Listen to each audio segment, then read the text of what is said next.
Alright guys, update on the puzzle box. I've got everything laid out and getting ready to start doing the mortise, so I'll turn around and show you. I got pencils and squares. I have all of the frame parts that in my last video I talked about and showed me datoing them. I have all of the mortise holes marked out all the way around it. So now I am ready to mortise, and I have my mortise machine pretty much ready. I have this to keep it perfectly square. I have to raise this side up a little bit because when you put a square on here, it is not square this way. It's an old machine, so it's not super square, so I'm gonna have to raise this end up a little bit before I start. Alright, it's the next day. I didn't have time to finish up last night getting it all set up, but finally got all set up and I started drilling. You can see right here, got all of the first hole drilled. Now I have to move the machine back a little bit, the fence, to drill the next hole. You can see on all these, my line goes back a little bit. So I have to drill 2 times because it's a 1/2 inch long mortise but a 1/4 inch wide, and I've got a 1/4 inch bit, so I got to drill 2 times for them. And then when I get all these drilled, I'm going to switch to a 1/2 inch mortise to do all of the corners because they're a lot bigger and they get a 1/2 inch mortise. So I'm going to real quick do the rest of these and then move on to the 1/2 inch. Alright, got it set back up. Got a wider mortise now. I'm going to finish drilling these couple more I got here and then switch to 1/2 inch.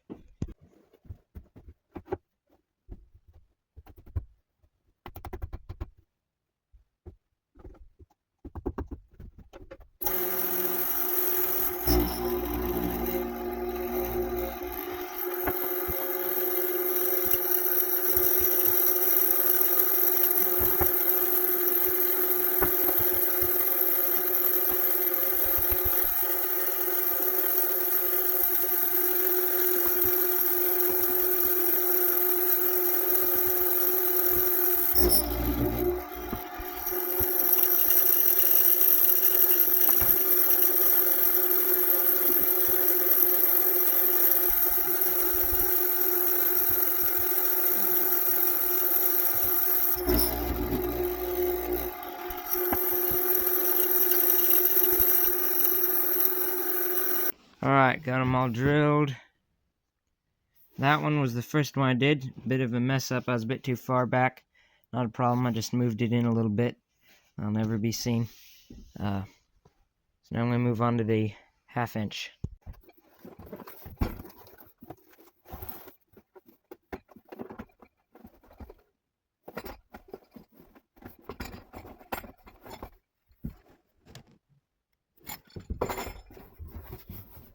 Got all these mortise bits, all different sizes, brand new.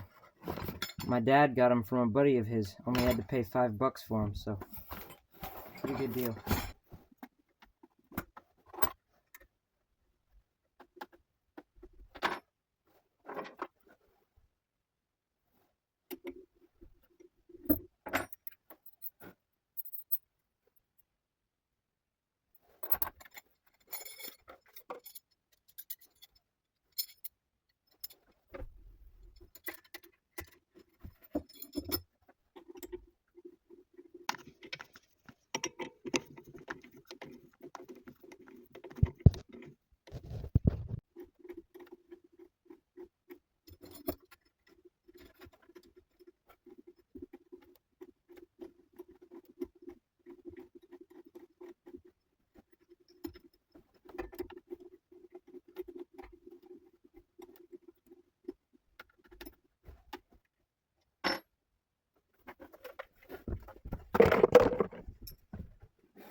all 4 corner holes drilled. Not as square as I was wanting them to be. You can tell just by looking that it's not square. But this bit apparently is a lot duller than I thought it was, and it was not drilling through here even close to as quickly and as easily as the 1/4 inch bit was. So don't know if it's just because it's a lot bigger of a bit and wind gauge super hard, or if it's just a cheap, very dull bit. But could be a bit of both. Alright guys, so got all the holes drilled perfectly, got them all chiseled out, cleaned real good. I've got this piece of board with some sandpaper on it that I've used to shape all of my tongues to fit perfectly into my mortises. So I have every one fitting perfectly good and tight, and when they're on there, they sit really nice and flat to the outside. Some of them might be a little too tight, but there's a lot of room in the bottom, so my glue will be able to build up really good down there. And I will be able to have squeeze out on the outside, so.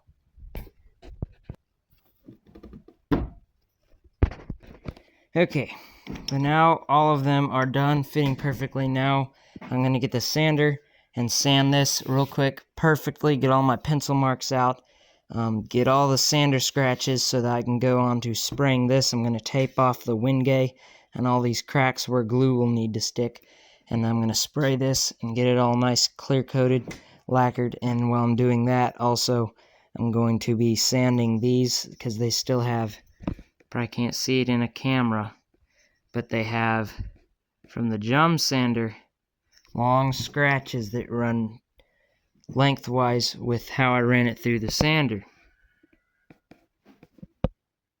You can see them scratches, right?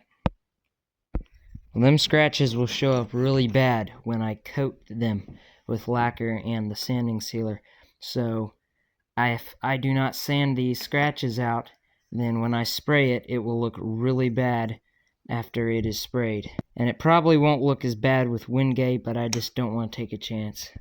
But I'm only going to be sanding the inside where drawers will be sliding, because I can't get to that afterwards. But I'm still adding other layers to the box, so the outside I'm just going to leave be, because I'm still going to have to sand it, and there's no sense in sanding it 3 times. Alright, got it all taped off, got the first coat of sanding sealer on it.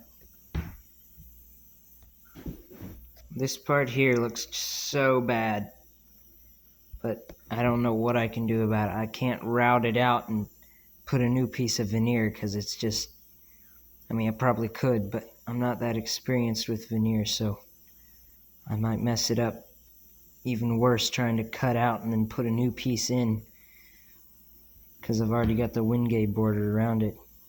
That'll be really hard to push it in tight against the wingay all the way around and try and press it down flat when all the areas around it are higher. So just have to live with it. Hopefully after it's all boxed in, it'll be so dark back there you can't hardly see it. But we'll see. Still got 2 more coats to go, so. Alright, so all of the coats are done on this. Now I'm started already gluing the corner ones on. I clamped them for about 15 to 20 minutes just to get them stuck in place. I've been using a square block, putting the block on here, then clamping the block down, and then clamping it to the corner piece on either sides to make sure that it stays square, and then I clamp it down, because when I clamp it down it tries to pull it as square. So that way, by putting these blocks on either side, it keeps it somewhere close to square. It's not exact, but it's really close enough that when I put the second layer on, I'll just be able to pull it a teeny bit to get it to snap into place. I mean, as you can see, there's hardly no gap. There's at the top just a barely gap on this one, and over here this one is a bit worse. but not much. Alright, got this one on. It was a bit more difficult to get square, so I had to get a Bessie clamp, because it clamps a bit more straight, evenly. These don't have very... well, you can just see it's not square, so when you clamp it, it pulls it real bad in one direction or the other. But I got it very square and tight, so let this dry for about 30 minutes and then move on. Alright, so got every one of them glued in. All of them are pretty good and square. All fairly flat enough to sand. So you can see all these grooves line up with these grooves. That's so that the walls of the interior can slide in all of them. So now I'm just onto the interior walls and making the drawers for this base, getting them fitting and working okay before I put the second layer on. So that'll be for the next update video. Alright, hope you guys enjoyed. Stay tuned for any more videos coming out. I gotta order some more veneer, so it'll be a little bit before I'm working on this puzzle box. But stay tuned for another video. It'll be a couple weeks or so probably, but just stay tuned. Next time it should have walls done and hopefully some drawers. So thanks for watching. Like and subscribe. See you in the next one.